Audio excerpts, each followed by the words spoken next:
Vous écoutez IDFM, il est 21h. On va faire une enquête à Creil, au terminus de la banlieue, pour aller voir un peu des gens à part. Au bout de la ligne, il y a Creil, une cité à la campagne entre la banlieue parisienne et la campagne picarde, devenue en une génération l'une des plus pauvres de France, symbole d'une France périphérique qui s'enlise.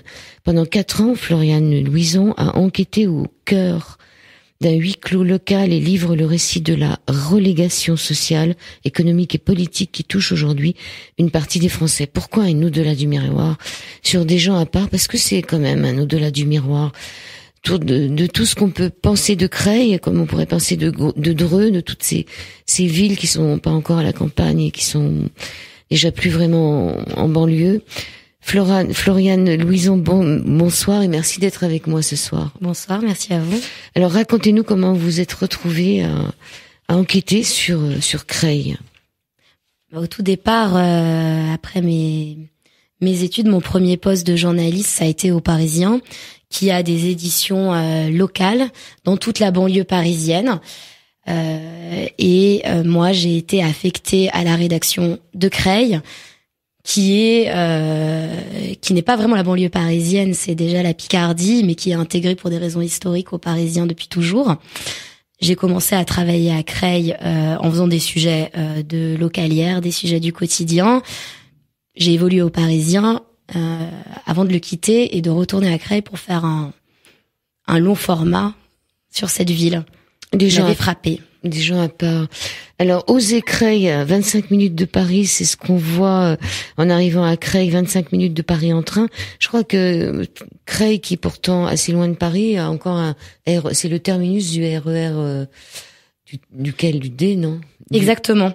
C'est pour ça que pour les Parisiens ou les habitants et habitantes de la banlieue parisienne, Creil peut être connu, ou en tout cas le nom peut dire quelque chose, parce qu'il est situé au terminus du RERD, donc on le voit à la fin de la ligne de la RATP, on le voit sur la carte de la RATP, c'est un terminus, le dernier arrêt.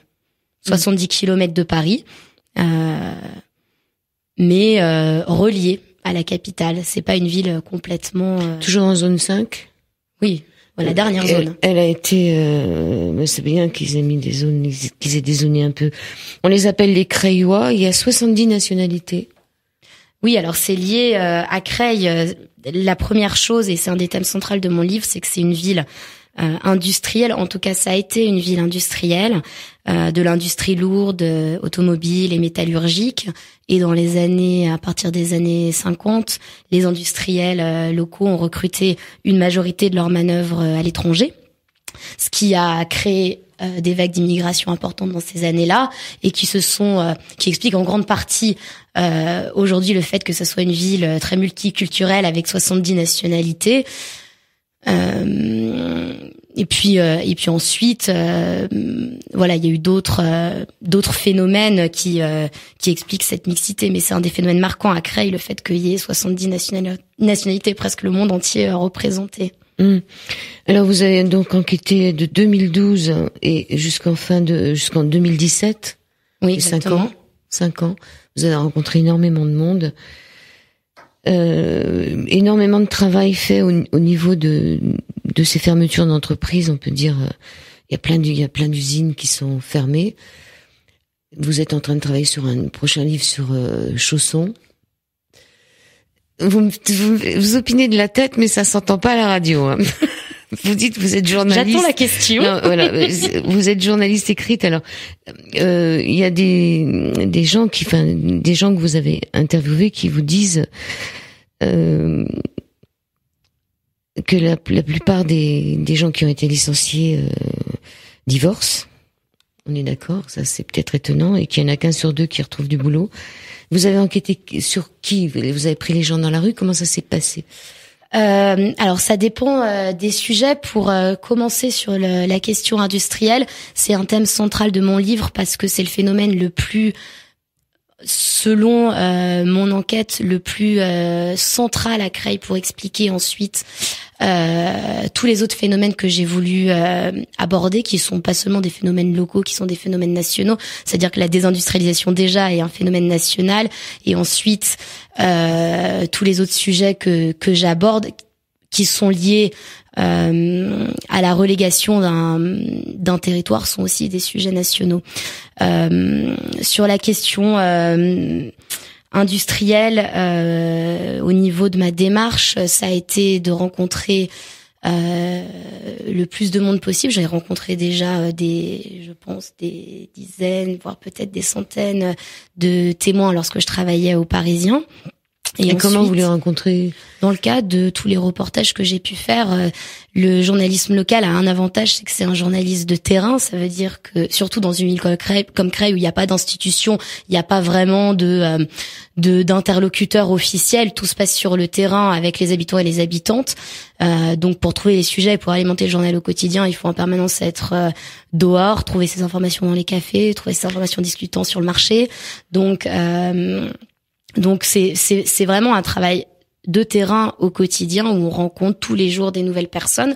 Donc j'ai fait plein de rencontres dans mes 3 années que j'ai passées à Creil au Parisien, et je me suis basée pour le livre et pour mon enquête plus approfondie sur Creil, sur tous ces gens que j'avais rencontrés, avec qui j'ai refait des entretiens très longs. Certains ont duré, j'ai fait 20 heures, 30 heures d'entretien, et en particulier sur la question industrielle, parce que pour faire émerger une parole des gens que j'ai interviewés, une parole qui soit celle qu'ils voulaient vraiment dire, qui voulaient vraiment exprimer, pour arriver à créer un lien de confiance, pour tout ça, il fallait vraiment passer du temps avec chacun. Vous nous rappelez quand même qu'il y a encore un quart de la population française qui est ouvrière. Oui, parce qu'on a l'impression qu'on n'a plus du tout d'ouvriers en France, on n'a plus de paysans, ça c'est clair. Et on a quand même un quart de la population française qui est ouvrière.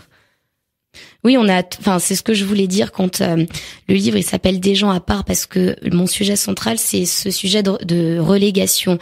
Ça veut dire à Creil, ce qui était frappant, c'est qu'il y a 30 ans, c'était une ville tranquille et prospère. Et en l'espace d'une petite génération de 30 ans, ça devient une des villes les plus pauvres de France. Moi, quand j'ai fait mon enquête, c'était la 8e ville la plus pauvre de France. Et là, les nouvelles statistiques de l'Observatoire des inégalités sont tombées. C'est la 7e cette année. Donc, ça veut dire que la situation s'enlise, s'améliore pas. Et donc, moi, ce que je me demandais, c'est comment cette ville, et plus largement comment dans notre société, dans notre économie, on a pu créer des phénomènes pareils, tout d'un coup faire d'un endroit tranquille un endroit où 50% de la population vit sous le seuil de pauvreté, plus. Dans la ville 50%, et dans certains quartiers beaucoup plus. Par exemple, je donne l'exemple d'un quartier qui s'appelle le quartier des Haies à Creil, où c'est 65% de la population qui vit sous le seuil de pauvreté, et les 10% les plus pauvres parmi eux vivent avec moins de 200 € par mois. Donc c'est vraiment une pauvreté qui est extrême.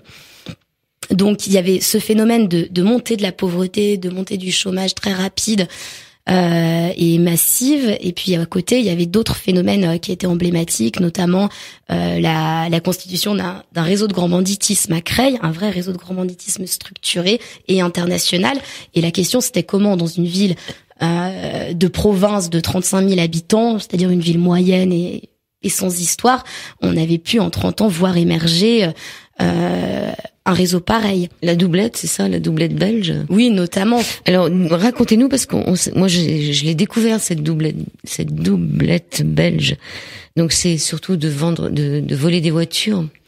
C'était, je parle de plusieurs choses, mais notamment en effet de ce business là, un business illégal qui était celui de voler des voitures et de voler les cartes grises correspondantes en Belgique notamment, où pour une raison simple, c'est que les Belges avaient l'obligation de laisser leurs papiers dans la voiture et pas de les reprendre avec eux quand ils garaient leur voiture. Donc il y avait une équipe qui volait les cartes grises, une autre équipe qui volait le véhicule correspondant de la même marque et du même modèle, en France souvent. Et ensuite, pour résumer, on immatriculait illégalement la voiture volée, on maquillait la voiture avec la carte grise qui était aussi dérobée. Et ça a été un business parmi tant d'autres de l'économie parallèle. Et bon, il y a des business sur la drogue, on voit tout plein de choses. Il n'y a pas que des choses négatives, hein. Il y a aussi des choses très très positives. Donc, puisqu'on est dans le domaine des voitures, en positif, c'est qu'ils ont créé, puisqu'ils sont très bricoleurs, ils ont créé un garage associatif. Ça, c'est le côté bon, parce qu'il y a le côté où on voit que tout va mal, mais finalement, ils arrivent aussi à créer un garage associatif. Ce qui m'intéressait, c'était de comprendre comment le phénomène de relégation se jouait dans une ville, et ensuite comment les gens l'avaient vécu, et comment aujourd'hui les habitants et les habitantes s'en sortaient avec ça, quelles étaient leurs solutions, et donc il y a quand même à Creil, mais c'est comme dans plein d'autres villes de France,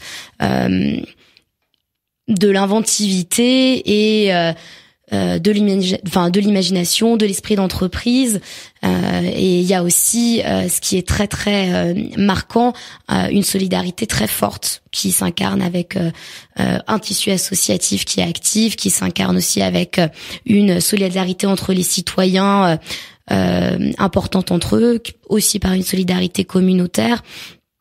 Pour revenir au garage solidaire, c'est typiquement une idée qui à la fois représente cet esprit de solidarité, puis aussi un esprit d'initiative économique, puisque c'est monté par un jeune homme de la commanderie. On reviendra sur la commanderie après. Un jeune homme de la commanderie qui lui a grandi à la commanderie, où, juste pour résumer, il y avait des gares. La spécialité du quartier dans l'économie parallèle, c'était des garages clandestins de mécanique, et lui, il a appris la mécanique comme ça. Et au moment de la rénovation urbaine du quartier, quand ils ont fait des travaux pour rénover les bâtiments, il a proposé à la mairie de pouvoir se former officiellement à la mécanique et d'ouvrir un garage solidaire dans le quartier pour que les gens, au lieu de réparer les voitures dans les garages clandestins qui étaient polluants, et faire des vidanges sur les parkings qui n'étaient pas voilà, donc il y a quand même des bonnes choses. Donc on dit quand même que cette économie parallèle, l'État ferme un peu les yeux dessus, parce que sans cette économie parallèle, il pourrait vraiment pas s'en sortir. C'est ce que je dis, oui. Mais il y a le troc aussi, c'est-à-dire que les gens arrivent à fonctionner avec le troc. Ils échangent entre eux. Et ce qui m'a aussi surpris dans votre livre, c'est à la fin du livre, c'est que ces gens qui sont très pauvres, ils vont quand même s'occuper des réfugiés. Ils tendent la main à plus pauvres qu'eux, donc c'est étonnant. Je raconte cette anecdote ou épisode, c'était quand même frappant pour moi à l'époque où il y a eu la crise des réfugiés, où on en a parlé dans tous les médias parce qu'un petit garçon avait été retrouvé mort sur une plage, et ça faisait vraiment l'objet de toutes les discussions entre les gens au comptoir, entre amis, et sans que globalement il se passe vraiment grand chose en termes de solidarité. Et à Creil, je raconte l'histoire d'une petite association de quelques femmes qui se sont dit nous on va vraiment faire quelque chose, et elles se sont activées pour offrir et aider une famille à s'installer à Creil. Et la famille, avec l'aide de toutes ces femmes et des hommes qui les ont rejoints après, sont quand même arrivés à s'intégrer dans la ville, parce qu'ils ont à la fois donné un logement, aidé pour les papiers administratifs, aidé pour les démarches de scolarisation des enfants, toutes ces choses qui sont essentielles pour l'intégration, mais ils ont aussi offert un environnement amical et social autour d'eux. Un ameublement, des vêtements. Et puis tout ça était matériel, mais il y avait quelque chose aussi vraiment de leur offrir des contacts sociaux dans la ville. Alors, puisque vous parlez de femmes, on va parler de Femmes sans frontières. Femmes sans frontières, c'est une association que j'ai suivie pendant plusieurs années, qui fait des cours d'alphabétisation pour les femmes du quartier du Plateau, qui est un des quartiers de Creil. Et c'est un sujet dont on parle en fait pas souvent, mais qui est un sujet central dans une ville où il y a 70 nationalités, une immigration importante depuis longtemps et encore aujourd'hui, et une précarité des familles. C'est que il y a encore des centaines et des centaines et des centaines de femmes, et sûrement d'hommes aussi, mais encore je me suis intéressée aux femmes qui ne savent pas, qui ne maîtrisent pas le français, et qui pour certaines ne savent pas lire ou écrire, et quelques-unes qui sont quand même une minorité ne sont jamais allées à l'école de leur vie. Et ça, c'est un vrai sujet. À Femmes sans frontières, elles ont 3000 personnes dans leur association. Il y a des listes d'attente à rallonge, des fois de plus d'1 an, pour intégrer les cours de français. Donc c'est une vraie demande, et c'est la base pour s'intégrer et participer à la société, à l'économie, de maîtriser le français, l'écriture et la lecture. Et c'est parti de Creil. C'est des associations qu'on trouve un peu partout dans les villes qui sont confrontées à ces problématiques-là. Mais ce qui était dans ces années où je les ai suivies, c'est que c'est vraiment des associations qui sont victimes, comme plein d'autres, d'une baisse des subventions importantes et qui ont quasiment plus aujourd'hui les capacités de fonctionner. Alors que le sujet de l'intégration reviennent en permanence dans le débat public, mais sur le terrain, la base de la base, c'est-à-dire l'apprentissage du français, et même pas, on donne même pas vraiment les moyens pour faire ça. Alors j'ai appris un mot que je connaissais pas, c'est allophone. Voilà. Allophone, c'est pas allô, je suis au téléphone. Non, c'est allophone. Sur les enfants ou sur tout le monde, enfin les parents aussi peuvent l'être. C'est surtout on parle souvent pour les enfants, parce que bien sûr, si les mamans elles ne maîtrisent pas le français, ça se répercute sur les enfants qui sont à l'école et qui ont passé leur petite enfance sans jamais entendre le français et qui arrivent en maternelle avec pas du tout les mêmes chances dès le départ que les enfants qui ont grandi dans un milieu francophone.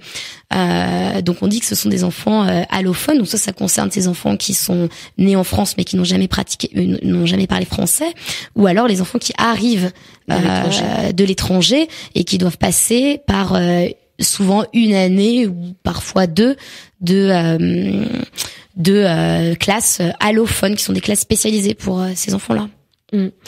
Donc les enfants, c'est un peu qui payent aussi la misère à Creil. Vous avez rencontré des enfants, tout du moins vous avez rencontré des petites filles, des enfants, des petites filles, des petits garçons. Et ce que dit par exemple toutes les organisations de protection de l'enfance, mais aussi j'ai suivi une juge des enfants pendant plusieurs mois, parce que justement le tribut le plus lourd et le plus injuste est payé souvent par les enfants, de la précarité d'une famille ou de la misère sociale d'une famille. Et d'ailleurs, le tribunal pour enfants de Creil est débordé par tout un tas de problématiques qui sont des problématiques de délinquance minoritaire et majoritairement des problématiques de protection de l'enfance, qui sont des problèmes de maltraitance d'enfants qui sont en situation de précarité. Donc, bien sûr, il y a ce sujet, mais il n'y a pas que ça. Il y a aussi plein d'enfants qui réussissent très bien. Et c'est aussi quelque chose qui était très intéressant et que j'ai questionné dans mon livre à travers le portrait d'une jeune fille qui s'appelle Jessica, qui pour le coup est une gamine qui part avec tous les handicaps de départ, statistiquement, c'est-à-dire elle arrive immigrée, sans parler le français, à 9 ans, dans une famille de 10 enfants, avec des parents qui ne parlent pas français.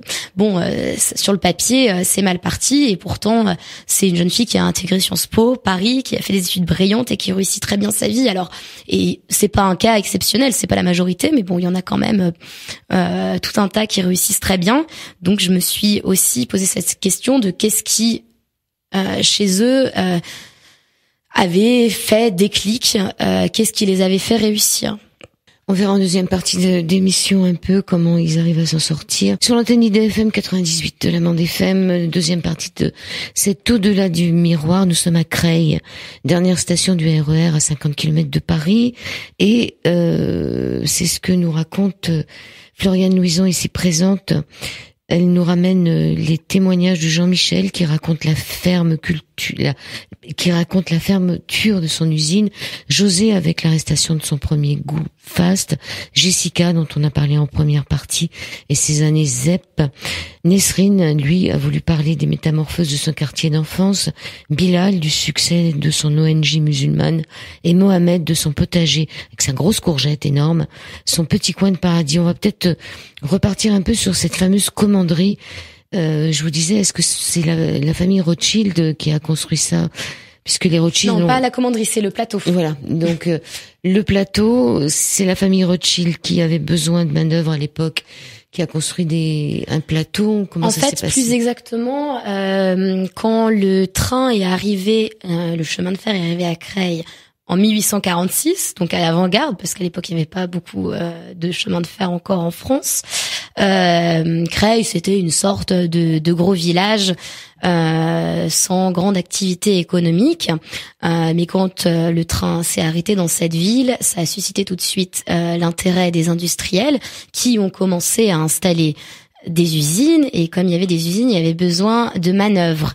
Et autour de Creil, il y avait tout un tas de terrains qui appartenaient essentiellement à deux grandes familles, qui sont la famille Rouher et la famille Rothschild, une branche des Rothschild, et donc qui ont vendu ces terrains, qui sont devenus ensuite les quartiers HLM, qui ont accueilli d'abord les ouvriers des usines, et puis quand les usines ont fermé, les personnes les plus précaires et les plus pauvres de la grande région parisienne qui pouvaient pas se loger à Paris ou en proche banlieue, à cause des prix qui ont fait qu'augmenter.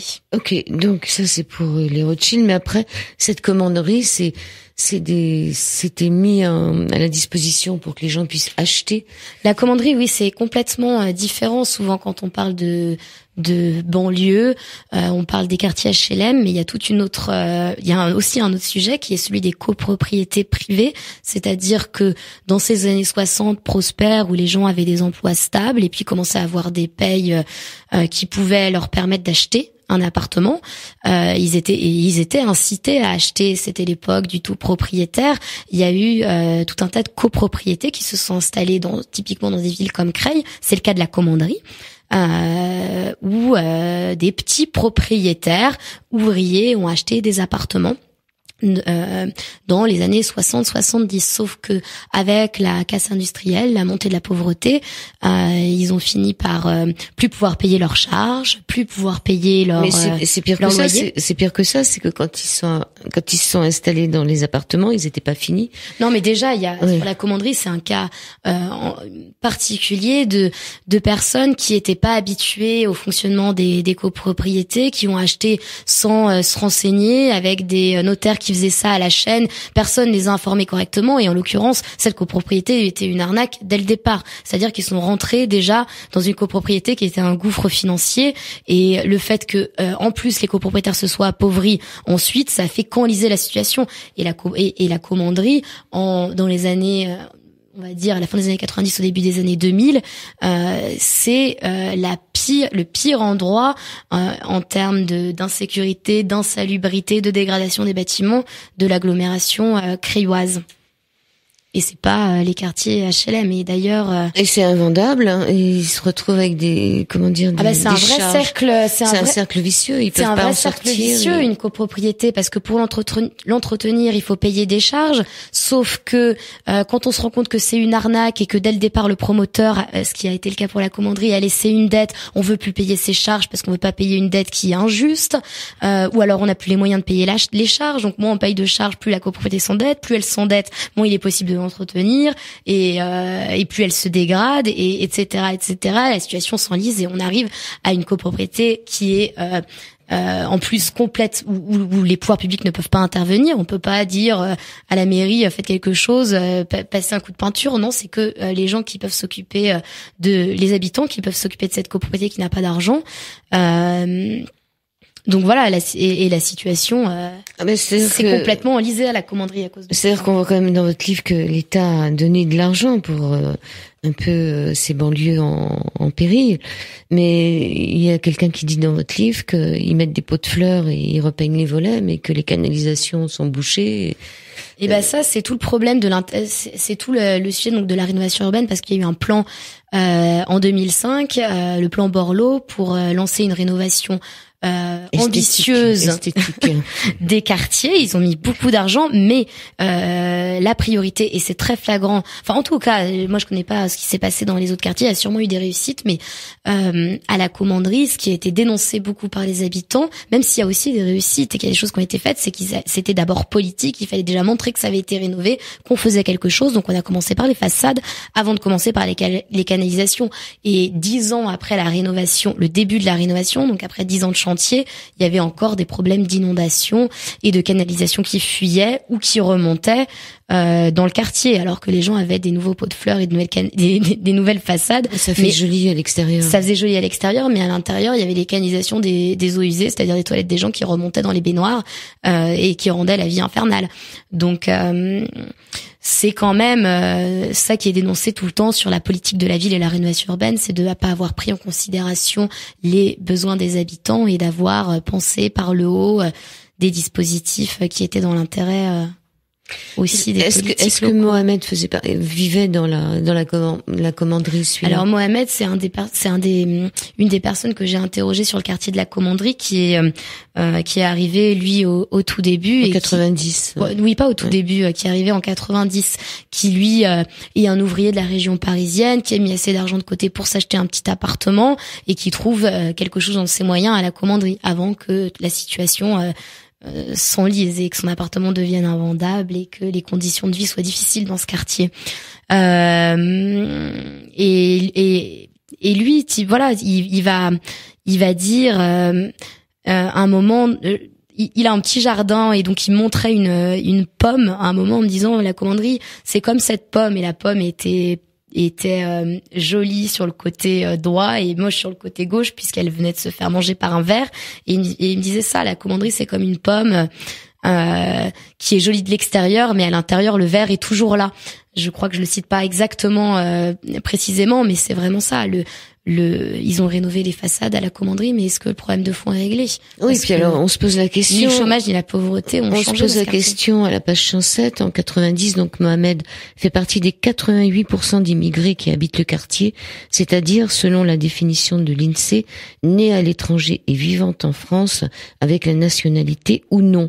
À cette époque, les 3/4 d'entre eux occupent des emplois ouvriers. 10 ans plus tard, 1 sur 2 a perdu son travail. La ségrégation raciale et sociale s'enracine jusqu'à dans les halls de ces immeubles. Au début des années 2000, les Français vivent dans les bâtiments C et D. On n'en recense aucun ailleurs. Les Turcs représentent 65% des nationalités du bâtiment H. Les Capverdiens sont concentrés dans les bâtiments F, où se localisent également les familles les plus pauvres.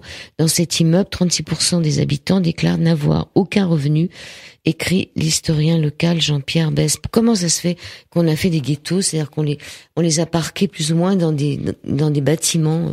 Comment ça se fait? Qui décide ça? Bah non, mais déjà le sujet principal est celui de la mutation industrielle de Creil, parce qu'on a construit des usines qui ont connu une expansion fulgurante mais assez courte pendant ce qu'on appelle les 30 glorieuses.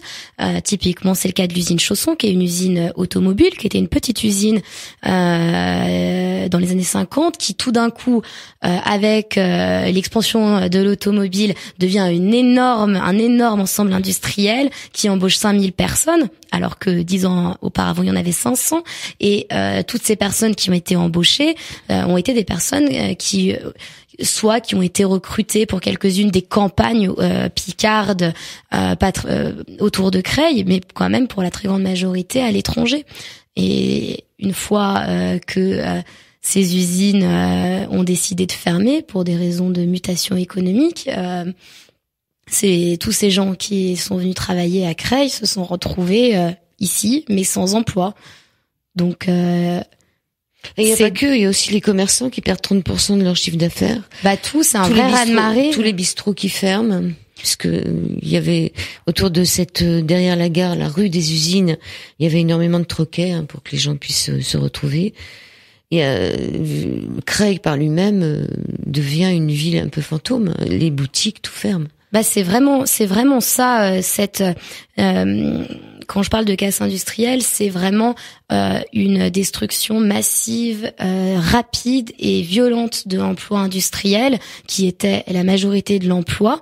Et bon, non seulement ça génère du chômage et de la pauvreté, mais aussi ça génère un traumatisme dans la ville, un traumatisme vécu par la majorité des habitants, donc collectif, et aussi ça disloque tous les repères sociaux et politiques d'un territoire qui s'est structuré autour d'une culture ouvrière, d'une routine ouvrière, d'une politique qui est basée sur une base ouvrière, et tout ça en quelques années disparaît d'un coup, et ça fait une ville sans repère, une ville comme vous dites un peu fantôme, avec ses friches industrielles, ses bistrots qui ont fermé, et puis ce passé qui est pas si loin, que tout le monde a vécu, enfin plus ou moins, soit lui-même, soit par un père, un grand-père, un oncle. Et puis cette ville est quand même un peu spéciale pour ceux qui la connaissent et qui y sont déjà allés. Pour arriver à Creil, elle est perdue, c'est-à-dire on traverse une forêt en sortant de l'autoroute, et puis après on arrive, on voit tous les HLM au-dessus de la ville, et la vieille ville est en bas là. Il y a c'est l'Oise qui passe, et il y a encore la vieille ville qui est là avec ses boutiques, etc. Enfin, de moins en moins. Donc c'est une drôle de ville, Creil, quand même. Elle est complètement perdue. Ce qui m'intéressait, moi, parce que ce que je raconte dans ce livre, ce sont des enjeux qui sont nationaux, mais qui sont très très complexes et qui ont plein de nuances et de subtilités qui sont difficiles à comprendre, et on peut pas les appréhender si on prend le sujet de manière trop large. Moi, ce que je voulais, c'est pouvoir l'appréhender à travers une histoire, un endroit. Et Creil, typiquement, est une ville, par ça, ce que vous racontez, une ville un peu quasiment en huis clos. Il faut prendre, quand vous sortez de l'autoroute pour rejoindre Creil, il y a vraiment 20 minutes dans sa voiture au milieu de la forêt où il y a rien autour, et tout d'un coup, il y a Creil. Il y a Creil avec le haut de Creil, c'est-à-dire c'est ça que vous appelez le plateau finalement. Exactement, oui. Et qui est on arrive en effet par le quartier du Plateau, qui est un immense quartier HLM, qui a en plus une drôle d'allure, parce il y a vraiment des champs qui bordent la ville, et tout d'un coup ce quartier du Plateau, qui a été construit dans les années 60 de manière très simple, les architectes se sont pas compliqués la tâche, ce sont des rectangles, c'est des blocs alignés sur le même modèle, vraiment c'est des blocs rectangles sans rien d'autre, tous les uns après les autres, donc ça fait vraiment une impression de ville qui, un peu perdue. C'est ça que je dis que ça ressemble un peu à Dreux aussi, à l'extérieur. Mais quand on descend après, quand on veut aller vraiment rejoindre l'Oise en bas, il y a le vieux Creil. Exactement. Mais qui n'est pas, il n'y a pas à Creil une inégalité très flagrante aujourd'hui entre le bas et le haut de Creil, parce que la ville s'est appauvrie vraiment de partout, entièrement. Elle est imitée de partout. Ce qu'on apprend aussi dans votre livre, c'est que contrairement à ce qu'on pourrait penser, les immigrés, dans l'ensemble, comparé à leur société d'origine, les immigrés constituent une population nettement plus instruite, ce qui contraste sensiblement avec la précarité de la situation de nombre d'entre eux sur le marché du travail. Vous racontez l'histoire de cette jeune femme qui a réussi à trouver un boulot d'accompagnatrice qu'elle a dû perdre avec les nouvelles lois là pour les gosses handicapés, et qui était institutrice quand même chez elle. C'est ce qui m'a frappé chez Femmes sans frontières, l'association dont je parlais tout à l'heure, qui fait de l'alphabétisation et de l'apprentissage du français pour les femmes, c'est que il y a bien sûr, je disais tout à l'heure, une minorité qui sait pas lire, pas écrire, qui n'est jamais allée à l'école, mais quand même, il y a une part importante, ça représente chez Femmes sans frontières environ 35% des femmes qui sont des femmes qui ont un diplôme du supérieur dans leur pays d'origine. Et d'ailleurs, les gens qui peuvent immigrer de leur pays, généralement, c'est des gens qui ont un certain c'est les plus riches, pouvoir économique, et qui souvent aussi ont fait des études ou occupaient des fonctions d'une catégorie sociale supérieure dans leur pays. Donc Creil, qui est une ville qui accueille une immigration très importante, dans tous ces gens qui arrivent, la plupart quand même ont des qualifications, et une part importante aussi a des qualifications élevées, mais qui ne sont pas reconnues, et qui ne sont pas du tout reconnues. Et c'est pour ça qu'une association qui donne des cours de français, c'est la base, pouvoir apprendre le français, parce que même si on est médecin dans son pays mais qu'on maîtrise pas le français, on n'obtiendra absolument rien comme poste, même pas un poste non qualifié. Même pour être femme de ménage aujourd'hui, il faut savoir parler français. Donc Donc c'est vraiment essentiel ce sujet des cours de français, et c'est très frappant de voir que, en tout cas chez les femmes, beaucoup quand même ont des qualifications et des diplômes importants qui sont pas du tout, dont on profite pas du tout pour le coup. Une enquête à Creil, le terminus de la banlieue, avec Floriane Louison, qui est journaliste indépendante maintenant et qui a fini par connaître tous les recoins, même les plus secrets de Creil. Son enquête passionnante brosse le tableau d'une ville et de ses habitants qui semblent cumuler à la fois les pires violences sociales et les meilleures dispositions à s'en sortir. Et c'est vrai que c'est un message d'espoir aussi, parce que à Creil, contrairement à ce qu'on penserait, malgré cette façon dont on l'a décrite en disant qu'on arrive et qu'on voit que ces blocs de tours et de blocs, s'il y a quand même des bonnes choses, faut se rappeler quand même que c'est aussi de là qu'est partie l'affaire des foulards de Creil. On en parle quelques minutes. Oui, c'est une affaire qui est assez vieille, puisqu'elle date de 1989, mais qui a fait une telle polémique en France que beaucoup s'en souviennent, et surtout elle a donné lieu à une loi. Pour expliquer, revenir en quelques mots sur cette affaire, entre guillemets, c'était 3 collégiennes du collège Gabriel Havès de Creil qui avaient refusé d'enlever leur voile à l'école pour leurs convictions, en défendant leurs convictions religieuses musulmanes. Le principal de l'époque, Ernest Chénière, avait décidé de les expulser pour cette raison, mettant en avant la laïcité de l'école républicaine. Et à partir de cette affaire, qui était au départ locale, tout un débat national très très enflammé s'est déroulé pendant plusieurs mois. Et c'est terminé avec l'adoption d'une loi qui interdit le port des signes religieux ostentatoires à l'école, et surtout qui a ouvert un débat qui continue encore aujourd'hui. On en parle sans cesse, de la laïcité. Et puis même de la longueur des jupes des filles. Voilà, de la longueur du burkini, des jupes des filles qui seraient trop longues, voire religieuses dans l'école. Ça, c'était il y a 2 ans. Des repas halal ou pas halal à la cantine. Enfin, tous ces sujets reviennent en permanence dans le débat public depuis longtemps, et cette affaire marque symboliquement vraiment l'entrée, en tout cas pour un certain nombre d'analystes, l'entrée de ce sujet dans le débat public. Et donc l'affaire des foulards de Creil, comme on l'a appelé à l'époque, on en a beaucoup parlé, il y a eu beaucoup de sujets. Encore aujourd'hui, il y en a.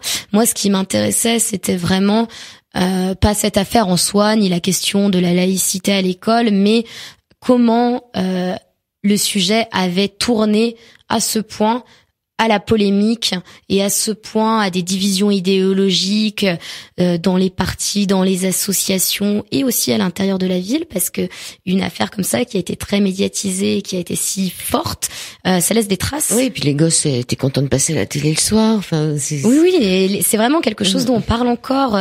Et moi, j'ai été marquée sur.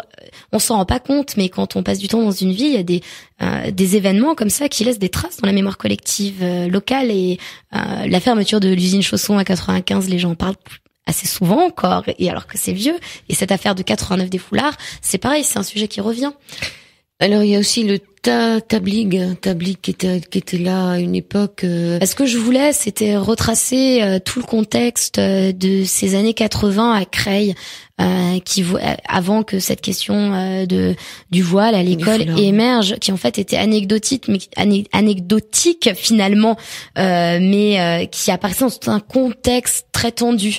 Et je parle notamment de la grève des travailleurs immigrés, les grèves des travailleurs immigrés qui ont lieu pendant ces années 80. Il y a aussi une recrudescence des crimes racistes, et Creil fait partie des victimes de cette montée du racisme qui a donné lieu à la marche qui a déclenché la marche des beurs en 83. Et il y avait aussi l'histoire des journées sans crayon aussi, parce que finalement, je sais plus quelle école c'est toujours à Gabriel Avez ou qui avait négocié de pas prendre de crayons pour les populations, mais pas les populations de confession juive là. C'était il y avait tout. Donc il y avait tout ce contexte, politique, géopolitique, sociologique. Puis au niveau de l'école, il y avait aussi cette question de laïcité qui se posait de plus en plus parce que l'année d'avant, en 88, il y avait eu un premier débat à Creil sur les enfants de confession juive alors qu'il y avait l'école le samedi à l'époque. Est-ce qu'ils peuvent ou est-ce qu'ils ont le droit de ne pas venir pour des raisons religieuses. Donc ça avait fait toute une histoire aussi à l'époque entre le rabbin de Creil et le principal. Et donc il avait été décidé pour la rentrée 89 d'autoriser les enfants à venir le samedi matin, mais pour ceux qui avaient plus de 13 ans, ils n'avaient pas le droit d'utiliser le crayon à l'école. Alors le principal, c'était son argumentaire de dire on va pas ne pas autoriser les crayons, autoriser le voile. Enfin, il faut qu'on fasse quelque chose.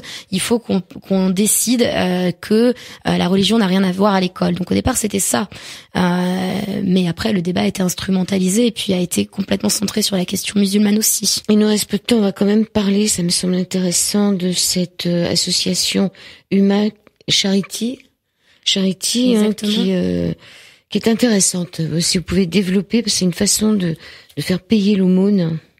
Oui, alors Humain Charity, c'est une association qui est humanitaire et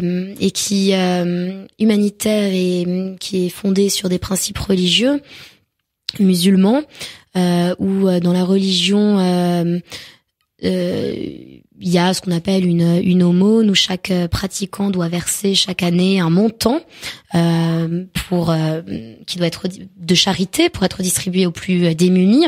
Et donc cette association a monté un projet humanitaire qui est fondé sur ce principe-là. Donc les gens peuvent calculer leur aumône qu'ils doivent chaque année en fonction des règles religieuses sur une application et le montant s'affiche et ils peuvent la redistribuer à Humain Charity qui va mener des actions humanitaires. Elle permet de calculer le zakat. C'est la zakat, ouais. Exactement. Ou l'aumône en français, et donc le montant peut être versé à l'association et l'association va mener des actions humanitaires en respectant les règles religieuses. Donc c'était ce qui était intéressant, c'était qu'à la fois c'était une association religieuse, à la fois une start-up parce que ça a démarré au quart de tour. Ça a démarré au quart de tour avec une levée de fonds grâce à une application avec des développeurs informatiques. Et aussi, ce qui m'intéressait dans ce livre, c'était, moi, je voulais questionner la place des Créois dans la société, leur place en tant qu'ouvriers. On parlait tout à l'heure des 35% d'ouvriers dans la société française, on les voit même plus. 25. 35%. Oui, 35% à Creil, 25% au niveau national. Et puis aussi, moi, notamment, je m'intéresse dans ce livre à la place des musulmans. Et eux, typiquement, se questionnent aussi beaucoup sur leur place dans la société et et dénoncent de manière très claire une stigmatisation qu'ils subissent au quotidien et notamment dans leur association. Ah oui, ils ont été embêtés parce que il y a beaucoup d'argent dans cette association. Il y a beaucoup d'argent et elle est internationale, c'est-à-dire elle permet d'aider sans passer par les banques. Il y a pas de comment dire. Ils prennent pas d'argent sur l'argent prêté, c'est-à-dire que c'est pas.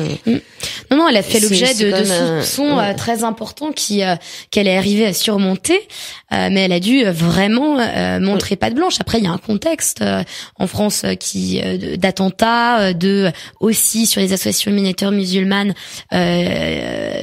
toutes. Il y en a certaines qui ont montré qu'elles avaient des liens avec des activités terroristes. Bon, en l'occurrence, là, c'est pas du tout le cas, mais n'empêche que la stigmatisation et puis l'assimilation des uns aux autres, ils ont été victimes. Alors, ce qui est bien, c'est qu'ils arrivent à faire des repas de vivre ensemble. En 2014, ils ont fait la fête des deux fêtes. C'est-à-dire, ils ont fait en même temps, je crois alors je suis assez nulle. Oui, je raconte cet épisode qui Kippour et l'Aïd sont tombés en même temps, donc il y a eu une grande fête, des deux fêtes dans le quartier. Et puis je voulais parler de ce sujet-là aussi, où il y a une Creil, tout à l'heure on parlait de cette ville un peu triste au milieu des champs avec ces blocs HLM qui se ressemblent tous, mais c'est vraiment une ville qui a une identité, qui est vivante, avec des liens sociaux entre les gens très forts, et ce qui est de plus en en plus rare. Les gens sont de plus en plus individualistes et repliés chacun dans leur petite cellule familiale. À Creil, il y a encore une vraie vie collective et beaucoup de solidarité et aussi une certaine tolérance. Alors, il faut pas idéaliser. Il y a aussi des bagarres. Ouais. Voilà, il y a des phénomènes de rivalité communautaire. Il y a du racisme. Il y a des violences. Voilà, mais il y a aussi, et c'est quand même rare et assez rare pour être souligné, une vraie tolérance entre les gens, parce qu'il y a quand même 70 nationalités. Ça veut dire des gens qui ont quand même des cultures différentes, ou en tout cas des cultures d'origine différentes, des couleurs de peau différentes, et ils vivent ensemble. Les enfants sont dans les mêmes écoles. C'est difficile pour les professeurs. Hein. Voilà, c'est sûrement. Mais il y a des liens d'amitié qui se créent, parfois des couples et des mariages. Il y a quand même un vivre ensemble que moi j'ai trouvé vraiment remarquable. Alors bientôt le TGV arrivera à Creil en 2020 ou en 2030. On sait pas trop, d'ailleurs ça n'a pas encore commencé les travaux. Il y en a qui disent en 2024, donc ça n'a pas encore commencé. Et à la fin de votre livre, vous dites devant, vous êtes en train de regarder, devant il y a une usine magnifique dans son esthétique défraîchie. À l'intérieur de cette friche, on construisait à l'époque des coffres-forts, à l'époque où les Creillois d'aujourd'hui n'étaient pas encore nés. À 500 mètres, il y avait Vieille Montagne, une production de zinc dont il ne reste rien, à part la pollution imbibée dans les sols. Sa cheminée de 55 mètres a été détruite en 2000, un coup au cœur pour les anciens. C'était la dernière dans cette ville où des centaines de cheminées ont fumé nuit et jour pendant des décennies. Le ciel n'était jamais bleu et on mourait à Vieille Montagne des conditions de travail extrêmes. L'âge d'or industriel n'a jamais existé, seulement un temps de plein emploi, de routes et de rails, aux allées et venues incessantes, de bistrots bondés tout le long des trottoirs, que certains n'en finissent pas de regretter. Il se répète que les poutres de la Tour Eiffel ont été construites à Creil, que les pierres de la cathédrale de Notre-Dame viennent de ces carrières creusées depuis l'époque gallo-romaine et qu'autant d'histoires ne peuvent se terminer dans un destin de ville-dortoir aux fins de mois difficiles. Vous êtes en train de continuer à travailler sur les usines Chausson. Oui, exactement. Il reste encore des survivantes de ce temps-là. Oui, et je crois que la vraie douleur de tous ces gens qui ont témoigné et qui ont participé si activement à la construction, à la vie d'un pays, à la vie économique d'un pays. Et quand je dis à Creil, on a construit les poutres de la Tour Eiffel et que les pierres venaient de ces carrières, celles qui ont construit la cathédrale de Notre-Dame, les habitants qui ont participé à toute cette histoire ont vraiment ça en mémoire, qu'ils ont eu un rôle. Notre-Dame quand même, hein, non, pas pour Notre-Dame, mais ils ont. C'est une sorte de petite mythologie locale de dire on a participé à la construction d'un pays et on nous a laissé tomber. Et moi, je me suis beaucoup intéressée à ce sujet-là et l'usine Chausson, je trouve, était emblématique de tout ça, puisque c'est une usine qui a été construite, enfin qui est née pendant la révolution industrielle, qui a traversé quasiment tout le XXe siècle, et tout un tas de mutations socio-économiques. Et ce qui est surtout intéressant, c'est qu'à la fermeture, il y a eu une telle bataille des ouvriers contre la fermeture qu'ils ont obtenu un plan de une reconversion du site qui aujourd'hui est une sorte de centre d'affaires. Est-ce que c'est Tintin travaillait là-bas ? Est-ce que Tintin, dont vous parlez dans le livre, travaillait chez Chausson ? Exactement. Tintin, vous verrez, il a fini par se jeter sous un train. Donc on terminera cette émission en hommage à Tintin, qui nous a quittés, en même temps que son usine l'a quitté. Je vous remercie, Floriane Houison, des gens à part, enquête à Creil, terminus de la banlieue. Ça s'est publié au Seuil. Merci à vous. Merci à vous. Merci à vous. Merci.